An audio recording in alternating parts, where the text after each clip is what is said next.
नमस्कार, स्वागत है आप सभी का आपके अपने ही चैनल एजुकेशन स्टडी पॉइंट पर। दोस्तों, आप सब लोग जानते हो आपका पेपर अभी केवल 2 ही पेपर आपके हुए हैं और अभी आपकी छुट्टियां चल रही हैं।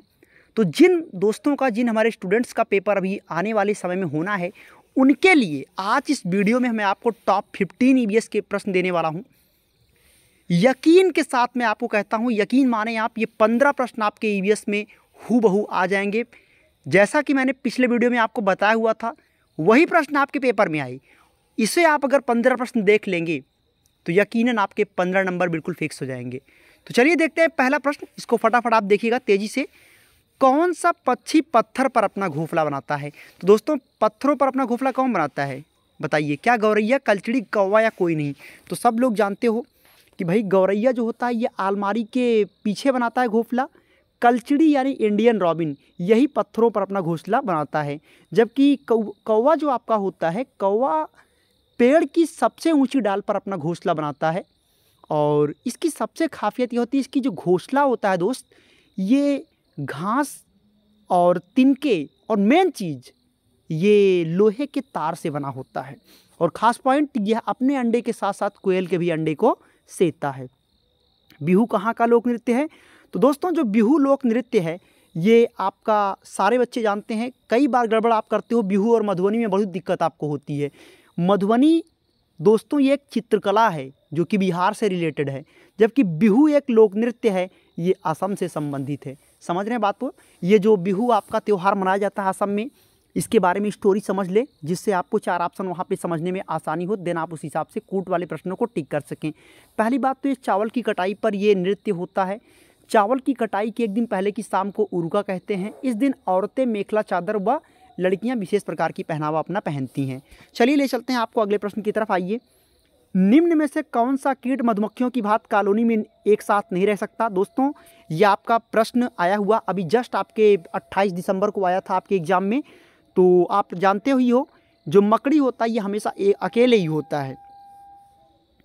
पशुओं की त्वचा पर विविध धारी चिन्ह बने होते हैं, क्यों, किस कारण होते हैं? उनके जलवायु के कारण जिसमें वो रहते हैं, या उनकी त्वचा पर बालों के कारण होते हैं? दोस्तों, उनकी त्वचा पर बालों के कारण होते हैं, जो उनके शरीर पर विभिन्न प्रकार के धारीदार चिन्ह बने होते हैं। कुडुक कहाँ की प्रजाति है? ये गोवा की है, झारखंड की है, पश्चिम बंगाल में है या केरल की है? तो पिछले वीडियो की तरह ये भी उत्तर आपको कमेंट में बताना है कि 5वें का उत्तर क्या होगा। आप में कमेंट में करके ज़रूर बताएंगे। फिर बताता हूँ, आपको लगता नहीं है कि ये प्रश्न आएंगे, लेकिन मैंने कहा था आपसे पूछा गया था कि नहीं पूछा गया था राष्ट्रीय यानी उद्यान के बारे में, जो कि आप कहते हो नहीं वो तो नहीं आएगा। इसी तरह देखिएगा, सीटेट आपका 1 महीने चलता है तो वर्ल्ड वाइड जरूर पूछता है। तो कौन सा एसिड दोस्तों विनेगर यानी सिरके में पाया जाता है? तो एसिटिक एसिड। मैंने क्या बोला, टॉप 15 प्रश्न तैयार कर लो, पेपर में फंस जाएंगे ये। अगला, ये दोस्तों नोट से संबंधित एक सूचना आप लोगों के लिए, जिनकी अभी तक तैयारी कोई नहीं हुई है, जिनकी ज़िंदगी दांव पर लगी हो, कोई भी अभी तक इनकी तैयारी ना हुई हो, तो आपके लिए एजुकेशन स्टडी पॉइंट ने बनाया मात्र 50 पेज का नोट्स। जी हाँ, 50 पेज का नोट्स है, जिसमें आपके सारे सब्जेक्ट होंगे, कंप्लीट ऑल सब्जेक्ट है, क्विक रिफ्रेशर है। इसमें सिर्फ आपके केवल कॉन्सेप्ट ही नहीं क्लियर होगा, साथ में आपको ये ऑप्शन से भी हल करना सिखाएगा। क्योंकि अगर आप वास्तव में एग्जाम देने जा रहे हो तो आपको ये पता होना चाहिए, कॉन्सेप्ट तो सबका क्लियर है, सबको आता है, लेकिन अगर ऑप्शन से हल करना सीख गए तो बहुत अच्छी बात है। इस नोट्स की जो कीमत है दोस्तों 799 रुपये, हाँ ज़्यादा है, लेकिन अभी आपके इस चैनल ने अपने सभी गरीब हों चाहे बहुत ज़्यादा अमीर हों, आप चाहे जैसे स्टूडेंट्स हों, सबके लिए इस पर अभी स्पेशल डिस्काउंट आपको दिया जा रहा है। तो आप इस नंबर पे, ये नंबर आपकी स्क्रीन पर नीचे दिख रहा है, आप इस नंबर का प्रयोग करके इस पर आप डायरेक्ट कॉल या व्हाट्सएप पे सीधा मैसेज करके आप अपने नोट्स को बाई कर सकते हैं। घास में कौन सा एसिड पाया जाता है? दोस्तों, घास में पाया जाता है आपका कौन सा? Oxalic acid.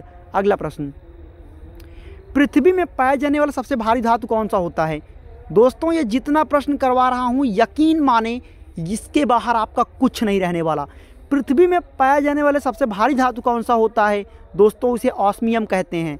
अगला प्रश्न, हल्की धातु कौन सी होती है? तो ये हल्की धातु जो होता है दोस्त, लिथियम होता है। अगला प्रश्न, मूली का तीखापन किस कारण होता है? तो आइसोसाइनेट के कारण होता है। अगला प्रश्न, मिर्च में तीखापन किसके कारण होता है? मिर्च में तीखापन होता है कैप्सोसिन के कारण। ऑप्शन नंबर ए सही है। प्याज में गंध किस कारण आता है? दोस्तों एलाइल प्रोपिल के कारण होता है। प्याज में गंध जो आता है वो आपका एलाइल प्रोपिल के कारण आता है।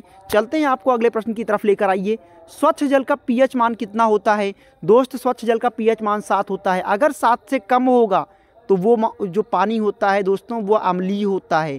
अगर 7 से ज़्यादा होगा, अगर 7 से ज़्यादा है तो वो क्षारीय होगा। क्या होगा दोस्त? क्षारीय होगा।